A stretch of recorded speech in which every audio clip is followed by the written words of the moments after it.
one more time. My name is Inda, and I can't move because I have to be right there. And ever since I came to Westminster about 2 years ago, people have been talking about plastic waste. So I am really happy to be able to introduce Sean Wynn today, who's with the Plastic Reduction Project. Plastic Reduction Project is a local 501c3, and the primary goal is to reduce the amount of plastic waste, change foodware to reusable foodware. We at Westminster are not so terrific. We use 160,000 pieces of plastic each year. And so hopefully Sean is going to be able to generate a project that lowers that number. And I just want to mention one thing, Sean will mention this, but when we put our plastic into those blue bins, it doesn't always get recycled. Okay? Please welcome Sean Wynn. Thank you very much. Yes, so from the Plastic Reduction Project, our 501c3 was founded about a year ago, and we focus mostly on reuse, trying to get restaurants in particular to switch from single-use items to real forks and glasses and ceramic plates, like wash your plates, don't throw them away, right? So that's our main focus. We give free consultations to restaurants. We tend to take a dollars and cents approach, showing how it's actually more profitable to take that route rather than the single use. There's a lot of hidden costs that aren't readily apparent, but we kind of walk people through that to see how it's not just good for the planet, but also good for profits. And we've also got, we're trying to get some projects running with schools, which is similar thing. The school cafeterias, some of them are just completely, everything's being thrown away, which I think is a real travesty, because it's not just the waste, but we're also teaching our children that that's normal behavior, to spend all these resources building something, use it for 10 minutes, and then just toss it in the trash can. So I'm very keen to get some progress in the schools. So we focus mostly on reuse. Along the way, we look to boost recycling and composting. But today, our focus is going to be on recycling. So we're going to take a field trip, a virtual field trip, to a MRF. So a MRF is a materials recovery facility. And when you throw something into the blue bin and wheel it to the curb, the city comes and picks it up, and this is the place where they take it. So it's not exactly full recycling. What the MRFs do is they sort everything and turn it into bales, like a bale of cotton, except it'll be a bale of aluminum or a bale of plastic. And then they sell it to someone that then turns it back into a consumer product.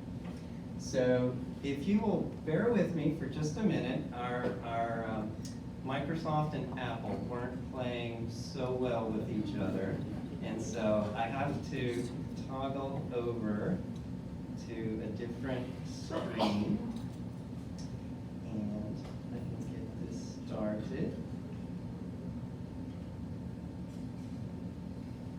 Okay, so this is a corporate video from one of the two MRFs in town. MRF, again, is Materials Recovery Facility.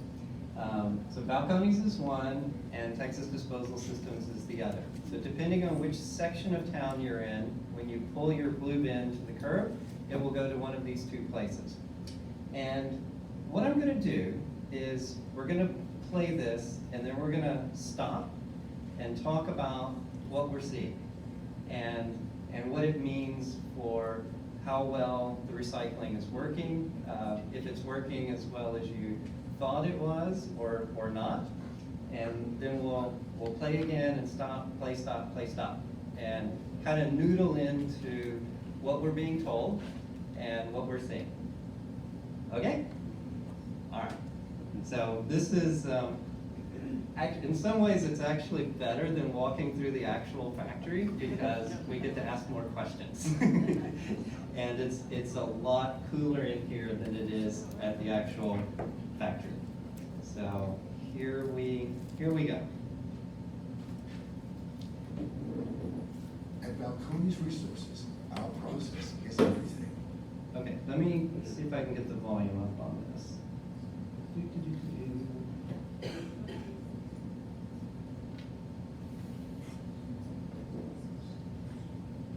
All right, let me try that again.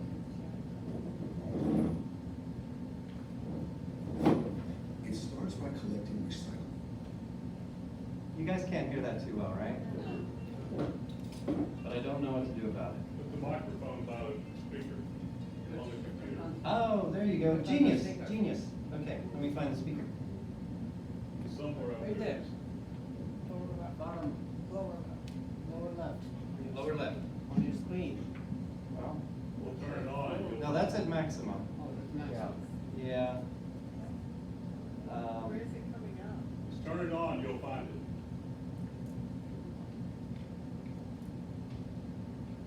Moving material from Austin area residents and commercial businesses. When the trucks arrive, they're weighed in on our scales. Okay, tell you what, I'm just gonna play this and I'll kind of tell you what they're saying, and then we'll have a discussion about what it means. Bear with me just a second. So this is actually where the trucks come in. The recyclable material is dropped off and divided into 2 piles. Okay, and so if you live in a house, single-family house, there's one tipping area and then a separate tipping area for commercial. And I don't think it's intended to be a relative view on volume, but it's actually pretty accurate. Commercial is about 85% of the total. Usually when you see a statistic from the city, they're only talking about the residential side. So when they say 47% landfill diversion, it's from houses. And that doesn't include offices, it wouldn't include this building, it wouldn't include, schools, manufacturing centers, or restaurants. It's then loaded onto a metering bin, which allows steady input of material onto the system. So this all just comes out of here, Oversized material, comes down as the well as conveyor belt. items, and drop. So you see how fast it's moving? It's literally a blur in our video. You can't do much, okay? So like, hopefully if a dead raccoon came through there, he could grab it, but it's very little. And mostly what they're looking for is bags. Because when the bags get farther down, you'll see in just a moment, they can tangle up into the equipment. And when that happens, they have to periodically stop the whole production line, and somebody, it'd be a pretty scary job. They have to get down and like pull out the tangled mess from scary looking equipment. So that's probably the main thing he's looking for at this point. The items into a designated bunker where it is stored for later. Now, each of these bunkers, and we'll see later, will be a different type of material. So the line actually goes up the top, and as different things are kicked out, aluminum will come into one, plastic into one, metal into another, and so that's actually what we're looking at here. Processing. The material then goes into a series of 3-disc screens. Okay, that's the scary thing that gets tangled up. I wouldn't want my hands going in there. Yes, and so this is the first screen, and what he's saying is that the flat stuff walks across the top and then keeps going. Small stuff falls through, okay? And the smalls, as they're called in the industry, could be bottle caps that aren't attached to a bottle. It could, think all your makeup products, right? Like, a mascara tube or like chapstick, like all of this type of stuff goes down through and is lost. That can, for plastics, that can be 8 or 9% of the total. So it's not a small number. But even metal bottle caps that would come on a soda or a bottled beer, that also, it is recyclable like a metal bottle cap, but it won't be recycled because it falls through typically. So the things that fall through go to the landfill? It all goes to landfill. Yeah, and some of that stuff would be really hard anyway. So if you think like a mascara tube, there's multiple types of plastic in there, or if it's a squirt something, it might have metal and plastic. So some of that would be hard anyway, but yeah, it's all lost in most MRFs. Each city's actually a little bit different. The different equipment means different items can be processed. In Austin, they don't accept milk cartons. Some places do. There's a special milk carton processor. It's very expensive, and if you've got one, then you can handle it. It's hard to get anything out of it, but it can be managed. Yeah, each city's a little different in terms of what they can take, but most of them, smalls, get lost. That are designed to sort different grades of material based on shape and size. At the first screen, large pieces of cardboard pass over the top of the discs and onto a conveyor belt, which leads the material to a bunker for later baling. Everything else falls through the discs onto a glass breaker. Okay, so he's saying the flat stuff, cardboard walks across the top, then it moves on, smalls fall through, and glass is broken. And that is part of the process in those churning things that you saw. And so this is where the glass comes out. And so what do we think about that? Like, what sort of recycling can we do with that? Not much, right? So a green bottle, right, can become another green bottle, but mixed color cannot be, right? So because Budweiser doesn't want green, and Heineken doesn't want brown, and Mason Jar Company doesn't want anything except clear. So when it's all mixed together like that, it basically will never become another bottle or jar again. Kind of surprising. So what is that used for, do you think? Like what can we do with a bunch of broken mixed color glass? Art projects. You're very close. So fiberglass, like what goes in your attic, is one use. But beyond that, aggregate for concrete. Yeah. So I almost don't. It's kind of recycling, but in my mind, recycling means it becomes kind of the thing it started with, right?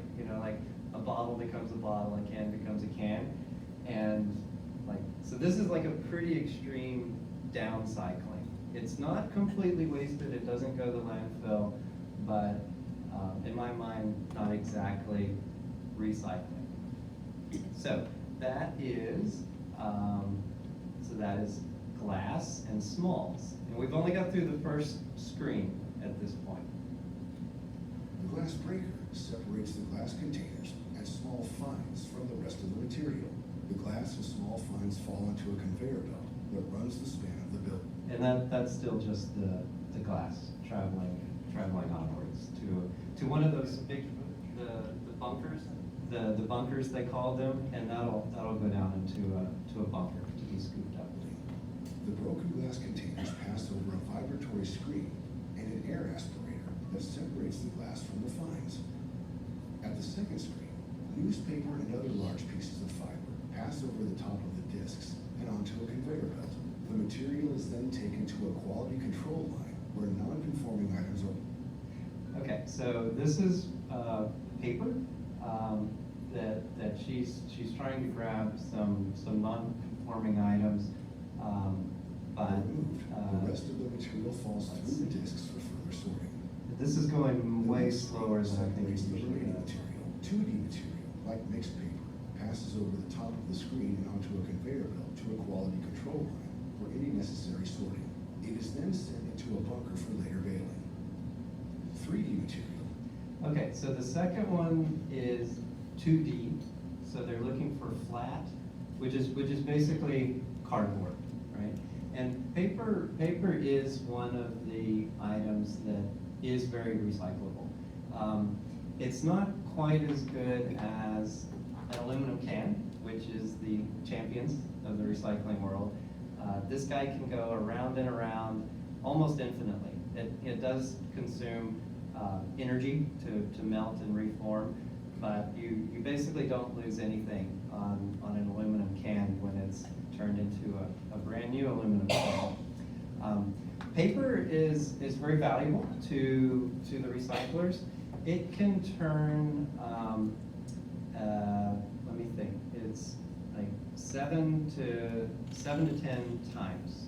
So the fiber does start to break down as it's pulped and then turned into a new Amazon box, right? So your cardboard box can become another cardboard box, but not forever, because as those fibers get shorter and shorter, and pretty soon it can only be maybe tissue paper. It can't be cardboard box anymore. So that was the so the first screen was smalls and breaking the glass. Second screen was 2D, they called it, two-dimensional paper, cardboard, and now we're on to 3D, which is everything else. So in here, you've still got cans, you've got plastic bottles, you've got, it's basically everything minus the first couple of bits that you take out. Like plastic and metal containers, falls through the screen and onto a conveyor belt to be taken to a quality control line. The remaining containers then pass underneath a magnet that removes all. Okay, so then the whole kit, which is still very mixed at this stage, it's passing underneath a magnet, and you're seeing it being like sucked upwards onto the magnet. So that is ferrous items. So ferrous would be like a Campbell's soup can. Yeah. If a bottle cap were in there, it would also come up, but those have all kind of fallen through. So mostly these are metal cans at this point that's being grabbed. Okay, and here we go, frozen on the screen. 50,000 tin cans. And so that produces a bale. So again, it's just like a bale of cotton. It's a commodity, there's a certain grade. And the way these bales work is there's a margin for error on the quality and contamination. So if a particular MRF habitually has like the wrong stuff, like they're not sorting quite as well, they've got contaminants, the price of that MRF's bales get penalized in the same way that a bushel of rice would get dinged if it had contaminants in it. So so we're in the process of taking these mixed items and making commodities. You're separating each out so that they can be sold separately. The ferrous metal and deposits it in a bunker for baling. HD. And so all those will again go into one of those bunkers. You'll have a whole big thing of cans, then they pull it out, and they don't throw it here. I think it does at the end, but it's compressed, and so it'll be this really tight, dense block of metal. And like on our left here, these bottles will also become like a squished block. Okay, and so let's see. household detergent. Okay, so what he's saying is, and now what they're looking for is HDPE. So HDPE is plastic number 2. It tends to be your laundry detergent and kind of bulky, more rigid things like that. And surprisingly, they're trying to kind of grab by hand, which I'm pretty surprised, because I know in some MRFs they've got more technology kind of built in, but it also tells me that they can't recover much. So if you picture like a big laundry detergent type thing, that maybe you can grab, but what about these two bottles? One is PET and one is HDPE. Like a guy grabbing stuff off of a belt, he really wouldn't be able to tell which is which. So, I guess if you saw a Coke bottle, you might know from the label in a flash, but a lot of these energy drinks, I'm not sure about Gatorade. This is something called Body Armor. Some of the protein drinks, like if it's a yogurt type drink, those tend to come in HDPE rather than PET. And so I kind of doubt anything shaped like this would be grabbed. I think they're looking for the big Tide, the big like laundry kind of fabric softener type of bottles for the most part. Detergent bottles are removed from the conveyor by human Okay, oops. sorters. All right, and so now there's two different grades of bales. So this is plastic number 2 still, colored and natural. So natural has a much higher price than colored. So if you think 7th generation laundry detergent, which is like white with kind of a green and something label on it, and Tide, that bright orange, it looks good on the shelf. Tide, well, 7th generation can become Tide, but Tide can never become anything but Tide. All right? So a clear veil, or a natural as it's called here, because it's kind of opaque. A natural veil is just worth a lot more than a colored veil. And so for us as consumers, if we're really tuned into this, when we're taking our product off the shelf, if there's not a big difference in quality or price, we could reach for the one that's more neutrally colored, and then that same item, even if there's nothing else different about it, it will flow through the recycling stream in a better way. And so the cost to separate a Tide laundry detergent from a 7th generation is the same. The truck that comes to the curb picks it up, all this equipment to sort it, but it would literally be worth double, possibly more than double, the colored equivalent veil, because you just can't do much with it once it's got all the tinting in it. To separate the material into 2 grades. The remaining material then passes through an eddy current. Okay, so, all right, so again, it's like everything is mixed, and then you pull out glass, you pull out cardboard, you pull out HDPE, and what else did we have? We had the magnet, right? So the magnet pulls out the tin cans, and now an eddy current is hitting it. And I'll hit play again here, and you'll see a few of these kind of kick out into the darkness here. And an eddy current, think of it kind of like if you've got 2 magnets and you turn them one way and they attract, and you turn them the other way and they want to push against each other, that's what's happening. And so the tin cans are going Like they're actually being pushed away from the current, and then that just kicks them out into a different channel. Separator. There you go. That sorts out the aluminum from the Yeah, so, so that's how they get the tin cans. Sorry, not tin cans, this is aluminum cans, because the magnet got the tin cans. screen. The remaining plastic containers then pass through the first of two optical sorters that separates PET plastic using precise air-jet blasts. Okay, so, what he's telling us is now they're passing through, and I didn't stop on a very good graphic here, but he's saying that they're passing through an NIR technology, near infrared.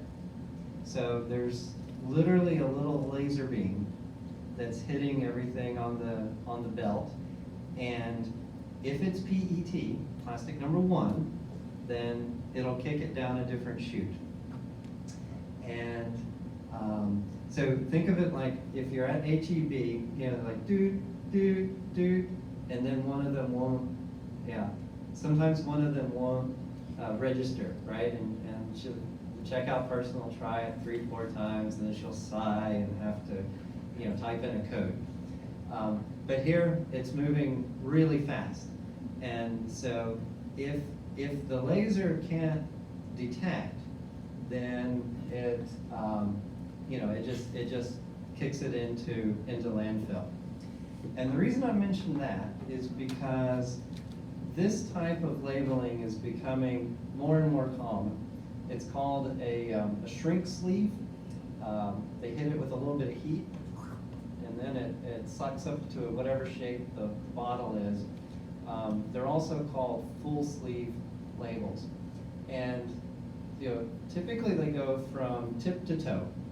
And the problem with these is that the little laser beam sees label. It doesn't actually, it can't find the bottle. And so the labels are almost always a different material, right? So if you've got something good underneath the label, and in this case, so this is number 1. So this is PET. This one would probably not be found by the laser beam because it will see the label, which is made of who knows what. And then there's like all kinds of stuff, including PVC, that different labels are made out of. So that's one of the most interesting kind of bits of technology. A lot of them are kind of old school, right? You got a magnet, okay, that's not very high tech, but the NIR little laser beam is pretty cool. The second optical sorter separates any PET that was missed and all. Okay, and all he's saying now is that then they do another pass. And it's the same sorter looking for the same stuff. I don't know if it comes literally through the same sorter or if they, I think actually they have a second one stationed. So the PET tells you it's important enough, this is number 1, so it's you know, your basic Coke bottle, right? And so that tells you that it's really valuable to them, that they've bought James Bond style, you know, technology to look for it, and they passed it through 2 runs looking for it. Whereas the HDPE, all they had was like just a guy kind of grabbing stuff off the belt. So the PET has a similar thing. We said earlier there's 2 grades of the HDPE. There's the colored, natural and natural and colored are the 2 grades. For PET, there's 3 grades. So you've got clear, and then you've got blue-green, and then you've got everything else. And if the first one is worth 100, the second one is worth 50, and the third one is maybe worth 25. So like $1.50, 25 cents. And it's the same thing. So Sprite, if anybody's noticed, Sprite used to be in a green bottle. Now it's in a clear bottle. So that's Cokes actually, I mean, they are the world's #1 polluter as far as like ocean plastic and all this, because they're bigger. But they are actually making quite a few efforts to do better. And one of the things they've done is switch Sprite to clear. That helps the recycling guys, so the MRFs here and then the reclaimers, that's worth a lot more. And so it pulls through the system much better. And it allows then the MRFs to buy more technology, to invest in more equipment, and it just helps bolster the whole chain of recycling. So kudos to Coke for doing that. It also kind of helps them because they've got commitments on the percentage of recycled plastic that they're trying to meet. And it's hard to get a bunch of green plastic to make new green bottles. And so if they make it clear, then it's also easier for them to actually source their raw materials content in the market. Or remaining plastics 3 through 7. Okay. And so they didn't say much about that, but he says, and then 3 through 7, plastics 3 through 7, just like they're gone. So all of that goes to landfill. Is that surprising? Yeah, I thought it was really surprising. So in terms of like, you can recover, recycle some of that stuff. So number 5, for example, polypropylene. So polypropylene is, so this was a Costco roasted chicken. And so that kit, and by the way, if you get a to-go order from the Laurel or the Bistro, it is in number 5 polypropylene that looks very similar to my Costco roasted chicken. So in Austin, that will go to landfill almost all the time. When I was out at the factory, they told me sometimes they look for number 5, the polypropylene, but it depends on the market. If the market, because it's commodity, right?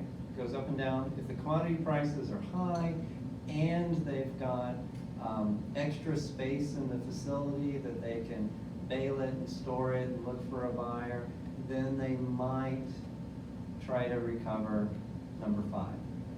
But most of the time, and actually explicitly in the corporate video, he says 3 through 7 is just gone. It's the landfill.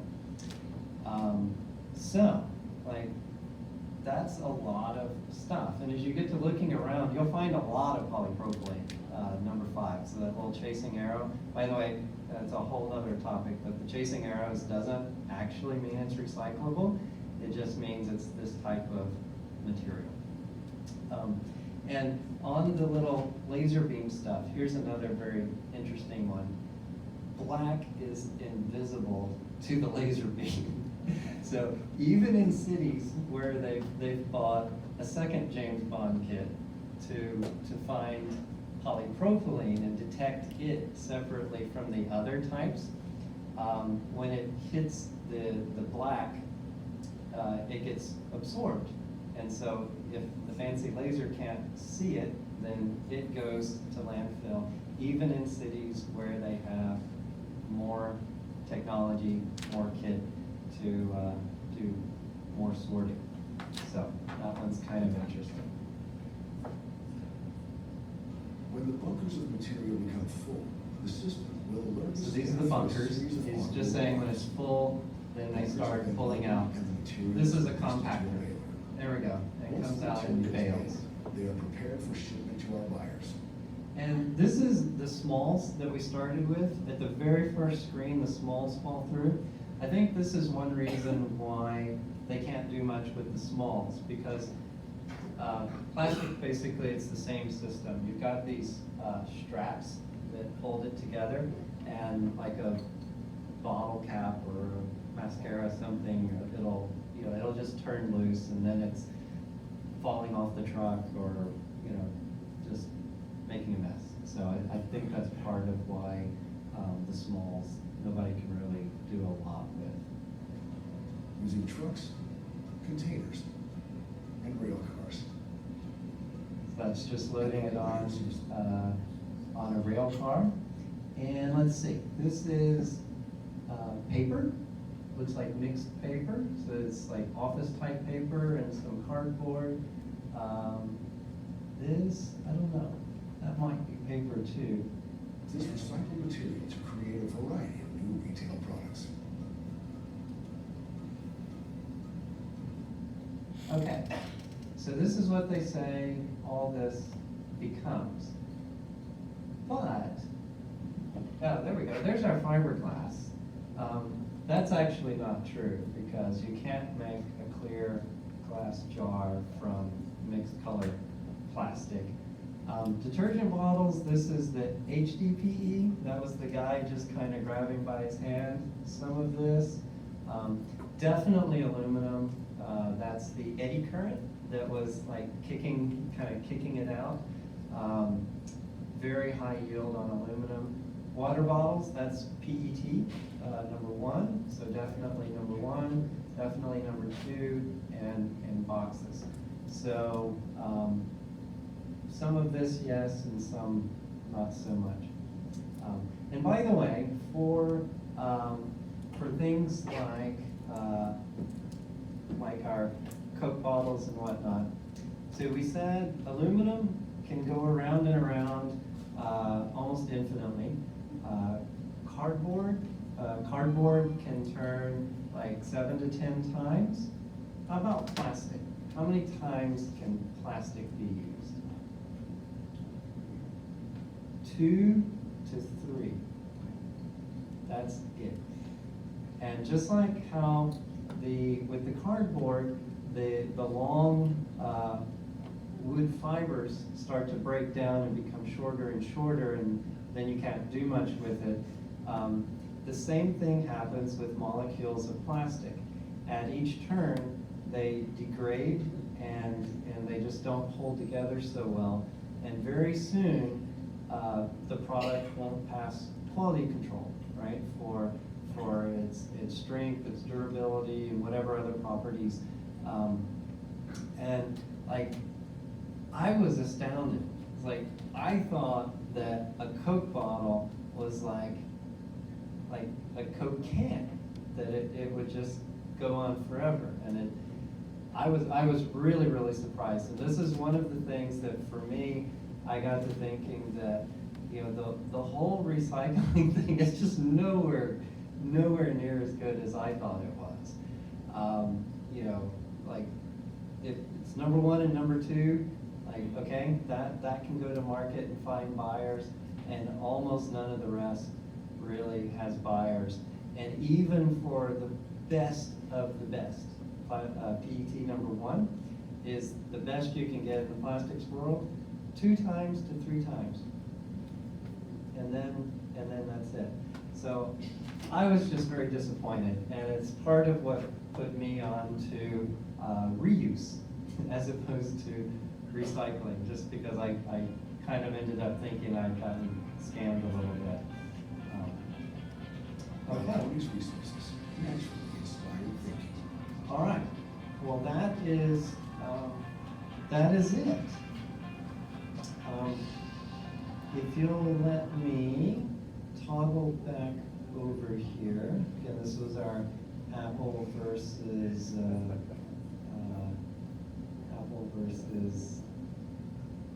Microsoft not playing well together.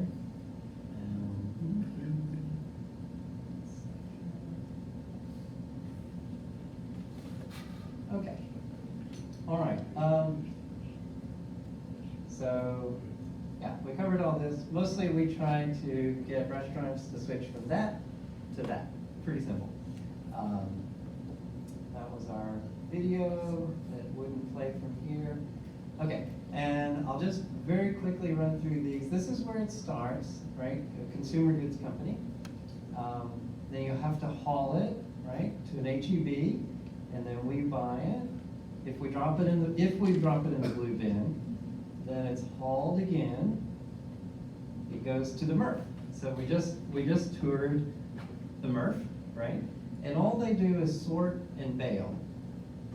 And when they put those bales on the train car or the 18-wheeler again, then they go to a recycler. Yeah, and they actually shred at least for plastic, they shred everything and they put it in this like a caustic water bath to try to get the labels and everything off. And then they turn it into pellets, like these little BB looking things. And then from there, it goes back to Unilever or Johnson & Johnson or Procter & Gamble to make a new product. And so that's actually the full cycle. And like one of the things for me is that there's a lot of diesel. There's a lot of hauling and trucking, at different stages. And so, even like in recycling, which is a very, positive environmental thing, it's got its own footprint. And, especially if you're only turning something 2 times before it's no good anymore, it's not exactly saving the planet the way we might think. Okay, so successful recycling, I'm not going to cover all this, but the design of the product is really important. So if you think about something that's squeeze bottle, this is Aveeno bath soap. That is all HDPE, but his brother, sitting right next to it on the shelf with a hand pump, the hand pump has a metal spring, right, embedded down in the plastic, and that plastic is often a different grade than the body. So, like, those 2 products sitting side by side will be treated very differently as they subsequently flow through the recycling process. And specifically, unless the hand pump is taken out and thrown away, it will become a contaminant. Well, one of 2 things will happen. Either the whole thing will get kicked out, or the spring will stay in there and it will contaminate that bale, and it will be a penalty on the MRF and not yield the dollars that it was intended. And you take that same thing and you go through the label and the inks and the glue that the label is using, and just on and on and on. All that stuff affects how it flows through the MRF into a new product. Okay, access, not everybody has curbside collection. And here, it's not as easy here as it is, say, for me, because like I've got in the garage, I can just pop it in and take it to the and apartments. Some of the apartments are really tough because you're only required to have 1 recycling bin, and very often it looks exactly like the dumpster. It's just a recycling dumpster next to a trash dumpster. And it might be at actually not mine. It's almost always at like the far back corner of the apartment complex. And folks, it's 106 degrees out there. If you've got a 1/4 mile hike to take your shampoo bottle, maybe you just ain't gonna do it, right? So access, and then this is the sorting. So like we just looked at all that stuff. And so in fact, we were looking individual materials, but a lot of stuff you'll see is multi-material. Think like your coffee, like the little pack of coffee. It's got a multi-layer thing that is foil, or a potato chip bag, right? It's foil and paper and plastic all fused together. It is just impossible to do anything with. So anything kind of multi-material usually just heads for the landfill. A cardboard box, that's fine. An aluminum can, that's fine. But any of this stuff, you combine it together, and it's usually a goner. In-market pull. So number one and number two, so we talked about that. LDPE is your bread bags, right? This is, they say, store drop-off. You know, so outside of HEB, there's a little bin, you're supposed to take it there. Quite marginal. Polypropylene number 5, which is my roasted chicken, and your Laurel and Bistro to-go orders. And because it's marginal value, it depends where you are, if there's even any attempt to do anything with it. But even the places that do collect it, you know, it doesn't really make them any money, and therefore is often ignored. And these, so number 3, number 6, number 7, those are actually just negative value. And so if any of this goes in the blue bin, the city has to pay to haul it to the MRF, and then the city has to pay the MRF to separate it, and then you have to pay, the city has to then pay someone else to take it from the MRF to the landfill. So you're paying 3 times to touch something that is just heading for landfill. And that's a burden to taxpayers and everything. Okay, and of course, us. So what can we do? Well, you know, we can reach for different products on the shelf.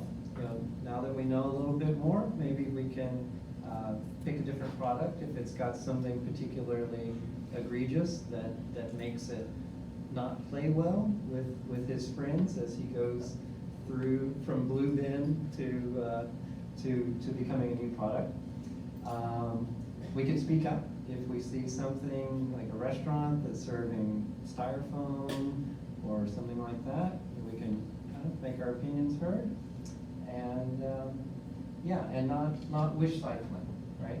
So you know, this is one of the things for the MRF, is that the more contamination there is, the higher their costs are. And by the way, the city just covers most of the costs of the MRF. It's not like a truly independent, for-profit sort of business. So if the city's losing out, then we're losing